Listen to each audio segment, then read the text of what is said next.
আলহামদুলিল্লাহি রব্বিল আলামিন ওয়াসসালাতু ওয়াসসালামু আলা সাইয়্যিদিল মুরসালিন আম্মা বা'দ ফাআউযু বিল্লাহি মিনাশ শাইতানির রাজীম বিসমিল্লাহির রহমানির রহিম আসসালাতু ওয়াসসালামু আলাইকা ইয়া রাসূলুল্লাহ ওয়া আলা আলিকা ওয়া সাহবিকা ইয়া হাবিবাল্লাহ আসসালাতু ওয়াসসালামু আলাইকা ইয়া নবিয়াল্লাহ ওয়া আলা আলিকা ওয়া সাহবিকা ইয়া নূরাল্লাহ। মাদানী চ্যানেলের দর্শক শ্রোতা, আজকের আলোচ্য বিষয় হচ্ছে নামাজে অলসতা।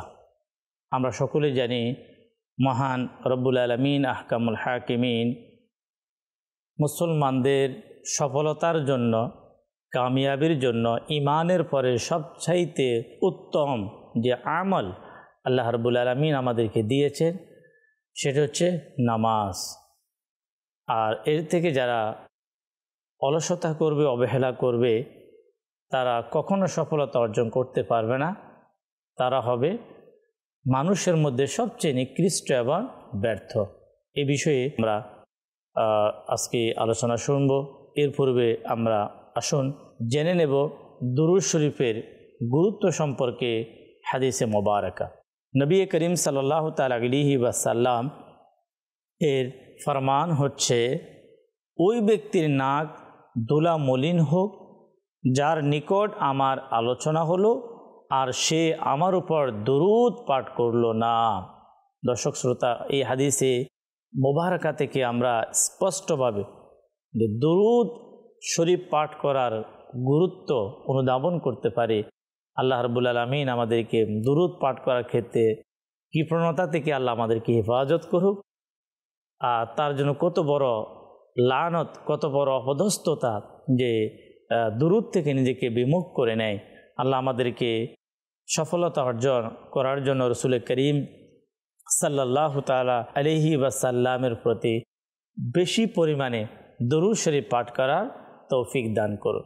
সাল্লু আলাল হাবিব সাল্লাল্লাহু তাআলা আলা মুহাম্মদ সাল্লাল্লাহু তাআলা আলাইহি ওয়াসাল্লাম সালাতাম ওয়া সালামান আলাইকা ইয়া রাসূলুল্লাহ। দর্শক শ্রোতা, এই অনুষ্ঠানের আজকে যে আলোচ্য বিষয় আমরা শুনলাম তা হচ্ছে নামাজে অলসতা, অবহেলা, নামাজ থেকে নিজেকে বিমুখ রাখা।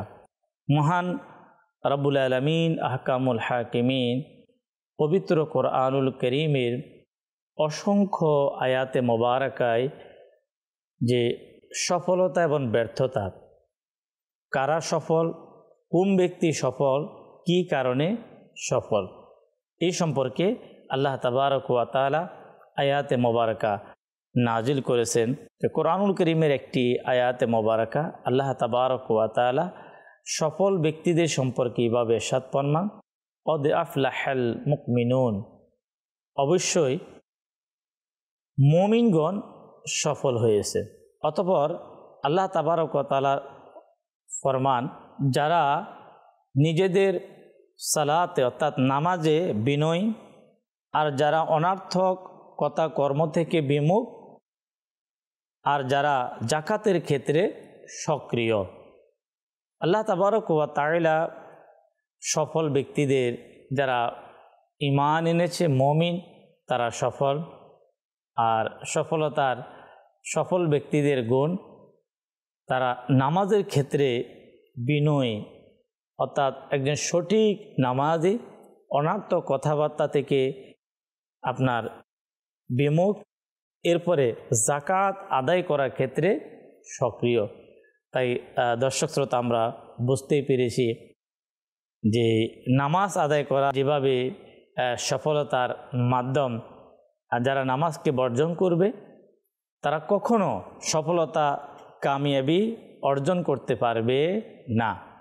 তো দর্শক, আজকে আমরা শুরুতে আল্লাহ তাবারক ওয়া তাআলার যে স্মরণ করার যে একটা উত্তম যে মাধ্যম, এই নামাজ, যে নামাজ আদায় করে বান্দা তার আসল সফলতা, আখিরাতের যে সফলতা, আখিরাতের যে মুক্তি মহান রব্বুল আলামিনের পক্ষ থেকে বান্দা লাভ করে, এই ইবাদত করার ক্ষেত্রে আল্লাহ তাবারক ওয়া তাআলার স্মরণ করার ক্ষেত্রে এমন কোন জিনিস যা মানুষকে বাধা দিয়ে থাকে, কোরআনুল করিমের আয়াতে মোবারকা ইনশাআল্লাহুল করিম আমরা শুনব।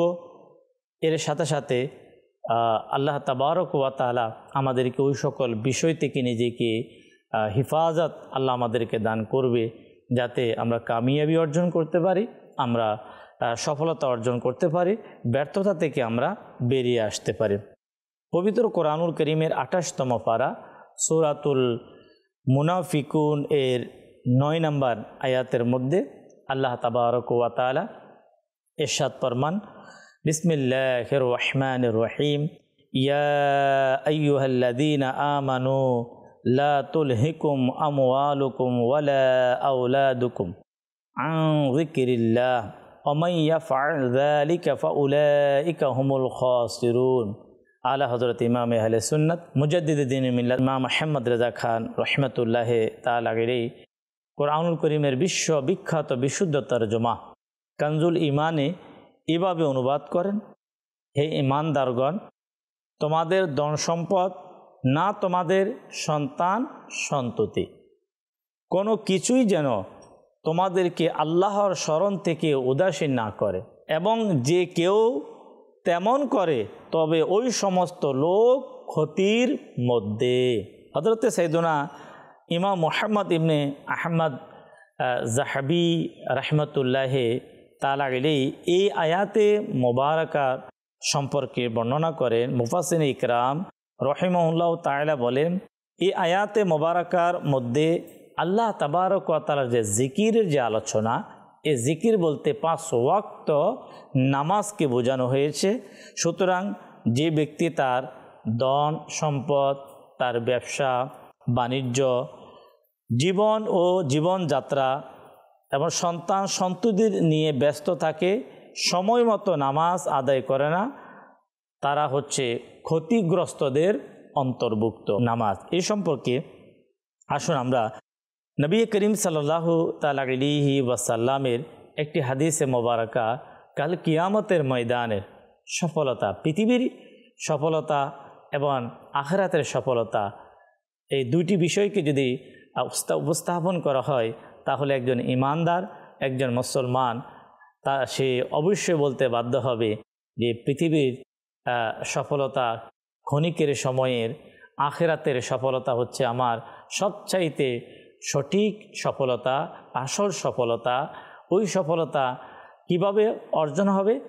দর্শক শ্রোতা, আসুন আমরা হাদিসে মোবারকার মাধ্যমে শ্রবণ করব। রসুল আকরাম নূরে মুজাসসাম সাল্লাল্লাহু তাআলা আলাইহি ওয়াসাল্লাম ইরশাদ ফরমান, কিয়ামতের দিন বান্দার আমলসমূহের মধ্যে সর্বপ্রথম নামাজ সম্পর্কে প্রশ্ন করা হবে। যদি সেটার উত্তর সঠিকভাবে দিতে সক্ষম হয় তবে সে সফল কাম হয়ে গেল, আর এতে যদি ঘাটতি হয় তাহলে সে অপদস্থ এবং সে ক্ষতিগ্রস্ত। তাহলে ময়দানে মাহশার যেদিন তামার জমিন হবে, সূর্য মাথার উপরে থাকবে, কেউ কারো হবে না, কেউ কাউকে হেল্প করতে অগ্রসর হবে না। ওই কঠিন হাসরের ময়দানে পেরেশানির মুহূর্তে সফল ব্যক্তি হবে তারা যারা দুনিয়াতে তার নামাজের হেফাজত করবে, নামাজকে আদায় করবে, নামাজের পাবন্দি হবে, তারা কামিয়াব হবে, তারা সফল হবে। আল্লাহ তাবারক ওয়া তাআলা আমাদেরকে নামাজের হেফাজত করার তৌফিক দান করুন। প্রিয় ইসলামী ভাইয়েরা, মাদানী চ্যানেলের দর্শক শ্রোতা, এমন কিছু ব্যর্থ মানুষ যারা পৃথিবীতে অনেক সম্পদ অর্জন করার পরও তারা ব্যর্থ, অনেক সম্মানের অধিকারী হওয়ার পরও তারা হয়েছে ব্যর্থ। কি কারণে ব্যর্থ হয়েছে? এর কারণ কি? তারা কারা? এই সম্পর্কে আসুন আমরা একজন বিশ্ববিখ্যাত আলিমে দ্বীন, যিনি সফলতা অর্জন করেছেন, যার জীবনে ব্যর্থতা ছিল না, তিনি একজন মহান সফল পার্সন, সফল ব্যক্তি, হযরতে সাইয়্যিদুনা ইমাম মুহাম্মদ বিন আহমদ জাহাবি রহমতুল্লাহ তাআলা আলাইহি বর্ণনা করেন। কতিপয় উলামা একরাম বলেন, কিয়ামতের দিন নামাজ বর্জনকারীকে ওই 4 ব্যক্তি, ফেরাউন, কারুন, হামান ও উবাই ইবনে খলাফ এর সঙ্গে উঠানো হবে। সাধারণত লোকেরা ধন সম্পদ, রাজত্ব, মন্ত্রিত্ব ও ব্যবসা বাণিজ্যের কারণে তারা নামাজকে বর্জন করে থাকে। তাই কিতাবের মধ্যে লেখা হয়, যে ব্যক্তি তার রাজত্বর কাজে ব্যস্ত থাকার কারণে নামাজ ছেড়ে দেবে, তার হাসর ফিরাউনের সাথে হবে। যে ধন সম্পদ অর্জনে ব্যস্ত থাকার কারণে নামাজ ছেড়ে দেয়, তার হাসর কারুনের সাথে হবে। আর যদি নামাজ বর্জন করার কারণ মন্ত্রিত্বের জন্য হয়, তবে ফিরাউনের মন্ত্রী হামানের সাথে তার হাসর হবে।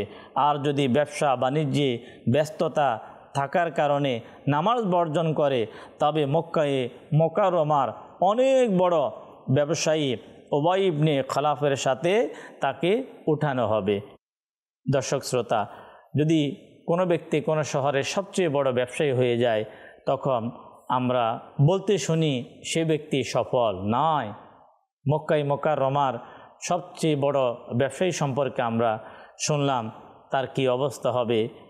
মন্ত্রীর কথা আমরা শুনলাম, যিনি রাষ্ট্রের প্রধান ছিল তার কথাও আমরা শুনলাম।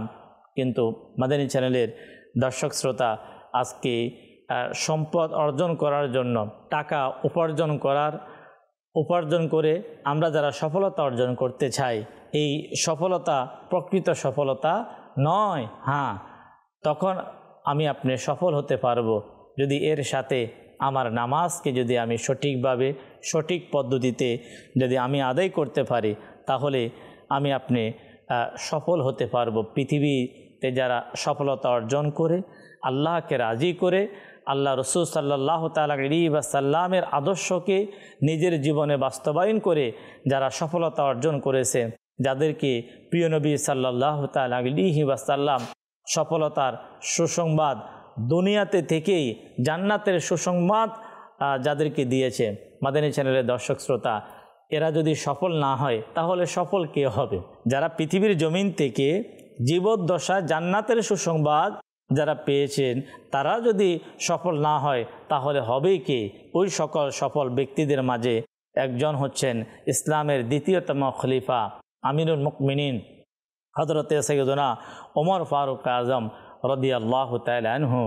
তিনি নামাজের হিফাজত, নামাজের গুরুত্ব, নামাজের মহব্বত কেমন, দর্শক শ্রোতা আসুন আমরা শ্রবণ করি।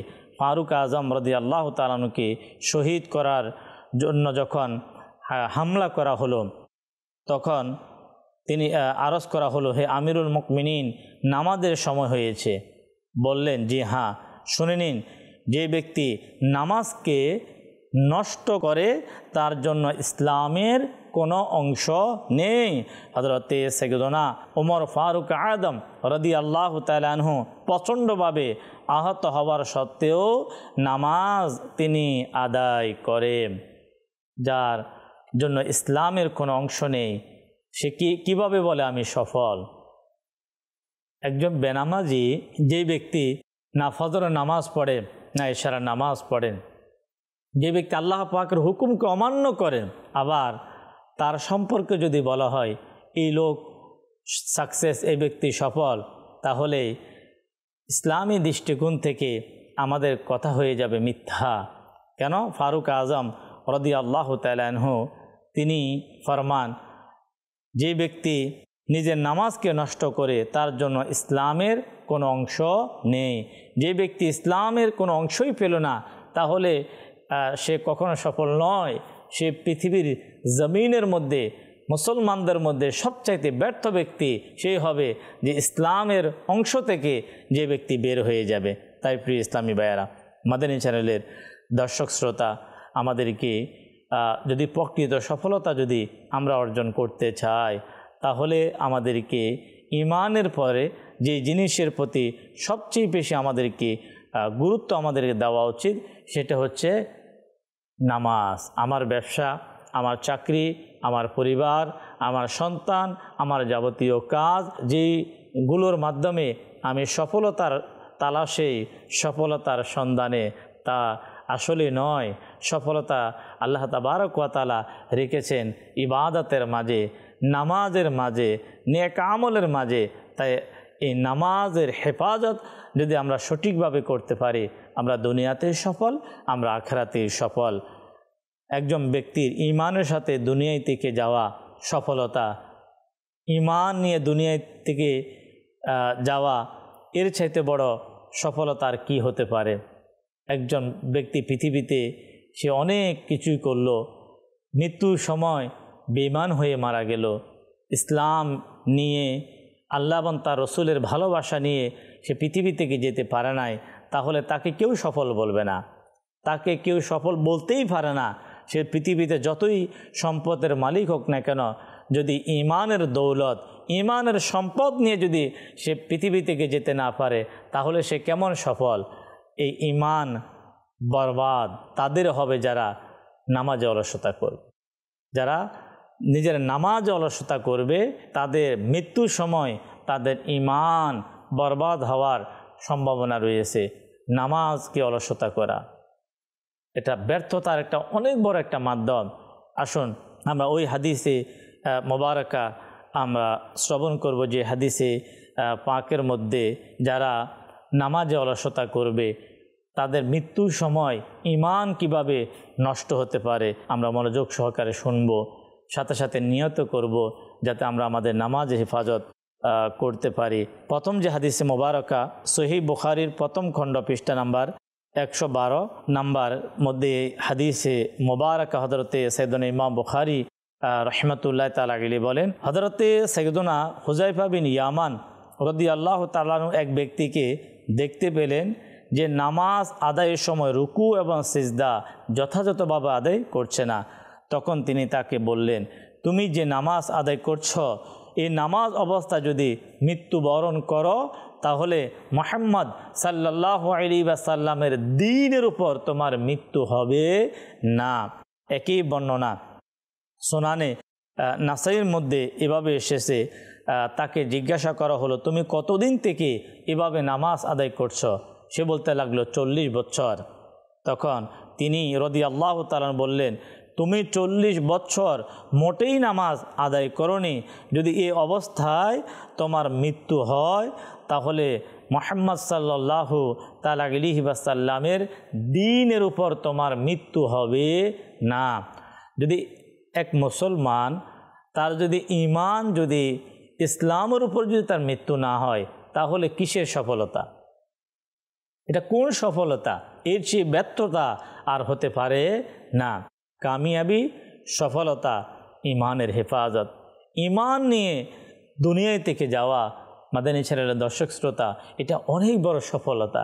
সে কামিয়াব, হ্যাঁ, সে অনেক বড় কামিয়াব পারসন, যে ঈমানের হেফাজত।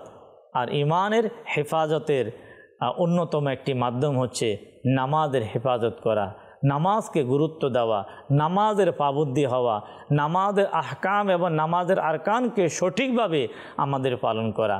আজকে অনেক সফল ব্যক্তিকে পাওয়া যাবে, নামাজ এর ফরজ কয়টি সে বলতে পারে না।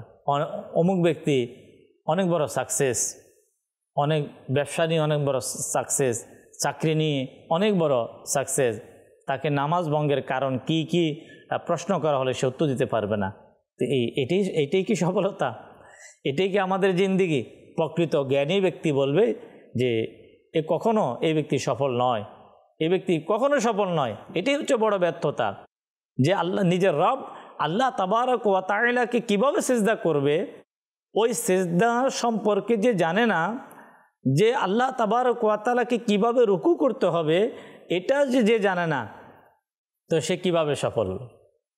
এটা আমাদের ভুল কনসেপ্ট, আমাদের ভুল সিদ্ধান্ত থেকে আমাদেরকে বেরিয়ে আসতে হবে।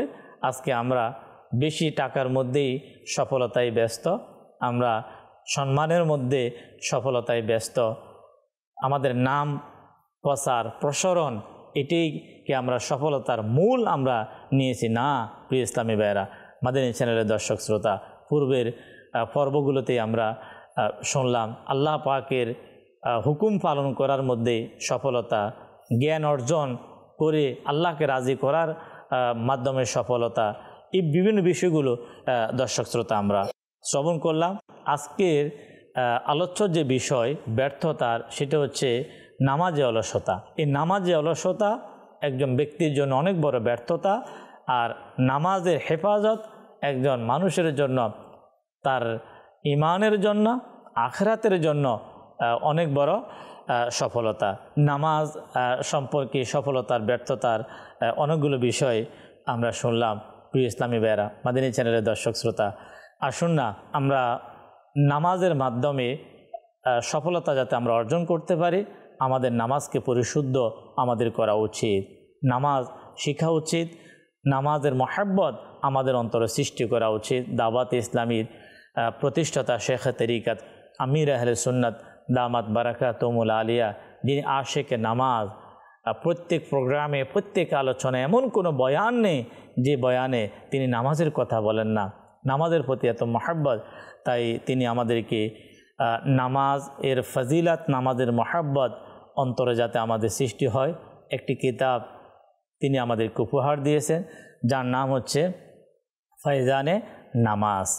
আরেকটি কিতাব যাতে নামাজকে আমরা শিখতে পারি, নামাজ শিখে আমরা নামাজ পড়তে পারি, আরও একটি কিতাব তিনি আমাদেরকে উপহার দিয়েছেন, যার নাম হচ্ছে নামাজের আহকাম, অর্থাৎ নামাজ সম্পর্কে বিধিবিধান, কিভাবে নামাজটা পড়তে হবে, নামাজ সম্পর্কে জানতে হবে। দাওয়াত ইসলামের প্রকাশনা প্রতিষ্ঠান মাকতাবাতুল মদিনা কর্তৃক প্রকাশিত লাইব্রেরি থেকে আমরা ইনশাআল্লাহুল কারীম সংগ্রহ করব। আর দাওয়াত ইসলামীর ওয়েবসাইট থেকেও দর্শক শ্রোতা আমরা চাইলে কিতাব আমরা ইনশাআল্লাহুল কারীম আমরা সংগ্রহ করতে পারি। নামাজের মহাব্বত সৃষ্টি হবে। নামাজের মহাব্বত সৃষ্টি হওয়ার সাথে সাথে যখন আমি আপনি নামাজ পড়তে চাইব, তো নামাজটা কীভাবে পড়ব, কীভাবে পড়তে হবে, কিভাবে নামাজটা নবী করিম সাল্লাল্লাহু তাআলা আলাইহি ওয়াসাল্লাম, আমাদের সাহাবা ইকরাম, বুজুর্গানে দিন কীভাবে নামাজ আদায় করেছে, এই বিষয়গুলোকে আমরা জানতে পারবো। তো দর্শক শ্রোতা, আজকের অনুষ্ঠানের প্রায় একেবারে শেষের দিকে হযরতে সাইয়েদুনা সালমান ফারসি রাদিয়াল্লাহু তাআলা হতে বর্ণিত, আমার আকা মক্কি মদনী মুস্তফা সাল্লাল্লাহু তাআলা আলাইহি ওয়াসাল্লামের ইরশাদ ফরমান, যে ব্যক্তি ফজরের নামাজে গেল সে ঈমানের পতাকা সহকারে গেল। যে ব্যক্তি সকালে বাজারে গেল সে ইবলিশের শয়তানের পতাকা সহকারে গেল। দেখুন, যে ব্যক্তি শয়তানের পতাকা নিয়ে তার দিন শুরু হবে, তো সে কখনো সফল হতে পারবে না। তার ব্যর্থতাই ব্যর্থতা। সন্ধ্যা পর্যন্ত সে যে কাজ করবে সেই কাজের মধ্যে সে কি হবে, সে ব্যর্থ হয়ে যাবে। সে আল্লাহ এবং তার রসুলকে কখনো রাজি করতে পারবে না। তাই আমরা যদি চাই আমাদের প্রতিটা দিন সফলতার মধ্যে থাকুক, আমরা সফল হতে চাই, আমরা কামিয়াবি হতে চাই, আমাদের দিনটা আল্লাহ এবং তার রসুলের আনুগত্যের মধ্যে, ভালো কাজের মধ্যে হোক, তাহলে মাদানী চ্যানেলের দর্শক শ্রোতা, আসুন আমরা ফজরের নামাজ আমরা অবশ্যই আমরা আদায় করব। এই হাদিসে মোবারকার ব্যাখ্যা খুবই চমৎকারভাবে মুফতি আহমদ ইয়ার খান নঈমী রাহমাতুল্লাহি তাআলা আলাইহি তিনি লিখেছেন যে মানুষের দুইটি দল রয়েছে, একটি হচ্ছে হিজবুল্লাহ, আল্লাহ পাকের দল, আরেকটি হচ্ছে হিজবুশ শয়তান, শয়তানের দল। তাদের চিনার উপায় কি? একটা হচ্ছে আল্লাহ পাকের দল, একটা হচ্ছে শয়তানের দল। তো আল্লাহ তাদের চিনার উপায় হচ্ছে, অনুগ্রহশীল দলের দিন শুরু হয় রব আল্লাহ তাআলার স্মরণে, আল্লাহ তাআলার জিকিরের মাধ্যমে, অর্থাৎ ইবাদতের মাধ্যমে। আর শয়তানের দলের দিন শুরু হয় বাজার এবং অর্থাৎ দুনিয়াবি যে কাজকর্ম, ওই কাজকর্মের মাধ্যমে তার দিন শুরু হয়। তাই মাদানী চ্যানেলের দর্শক শ্রোতা, আরেকটি বিষয় আমাদেরকে স্মরণ রাখতে হবে, দুনিয়াবি কাজকর্ম নিষেধ নয়, কিন্তু সকালে ঘুম থেকে জাগ্রত হয়ে আল্লাহ পাকের নাম এবং তার ইবাদত, বরং তাতে দুনিয়াবি কাজে লেগে যাওয়া হলো শয়তানি কার্যকলাপ। তাই আমাদেরকে শয়তানি কার্যকলাপ থেকে আমাদেরকে বাঁচতে হবে। যদি আমরা ঈমানের পতাকা নিয়ে যদি আমরা দিন শুরু করতে পারি, তাহলে ইনশাআল্লাহুল কারীম আমরা ব্যর্থ হব না, আমরা সফলতা আমরা অর্জন করতে পারবো। আর সফলতা অর্জন যারাই করেছেন পৃথিবীতে, তারা প্রত্যেকে নামাজ আদায় করেছেন। সফল ব্যক্তি যারা, এর প্রথম সিরিয়ালে যারা, তারা হচ্ছেন আল্লাহ পাকের পয়গাম্বর নবীগণ। তারা প্রত্যেকে নামাজ, আল্লাহ পাকের হুকুম নামাজ আদায় করেছেন, এবং নবী করিম সাল্লাল্লাহু তাআলা আলাইহি ওয়াসাল্লামের সাহাবাগণ নামাজ আদায় করেছেন। আউলিয়াগণ আজও পৃথিবীতে ওই সকল ব্যক্তি যাদেরকে আমরা সফল বলে থাকি, সাকসেস বলে থাকি, তারা কখনো নামাজকে তারা বর্জন করে নাই। তারা অবশ্যই ফজরের নামাজ আদায় করেছেন, তারা নেক আমল করেছেন। যারা কিতাবের মধ্যে আসে যারা ফজরের নামাজ নষ্ট করবে তাদের কি ক্ষতি হবে, জোহরের নামাজ যে নষ্ট করবে কি ক্ষতি হবে, নামাজ যারা নষ্ট করে তাদের দুনিয়াতেও তাদের ক্ষতি, ব্যর্থতা, আর আখেরাতে তাদের জন্য ব্যর্থতা, তাদের জন্য লাঞ্ছনা আমরা আলোচনাতেই আমরা শুনলাম। তাই দুনিয়ার সফলতা এবং আখেরাতের মুক্তি, আখেরাতের সফলতার জন্য আল্লাহ পাকের পক্ষ থেকে দেওয়া নিয়ামত নামাজকে আমরা আপন করে নেব, নামাজকে আমরা মহাব্বত করব। মহান রব্বুল আলামিন আহকামুল হাকিমিন আল্লাহ আমাদেরকে ব্যর্থতা থেকে বেরিয়ে এসে সফলতা অর্জন করার জন্য নামাজকে মনে প্রাণে ভালোবাসার আদায় করার তৌফিক দান করুন। সাল্লু আলাল হাবিব সাল্লাল্লাহু তাআলা আলা মুহাম্মদ সাল্লাল্লাহু আলাইহি ওয়াসাল্লাম।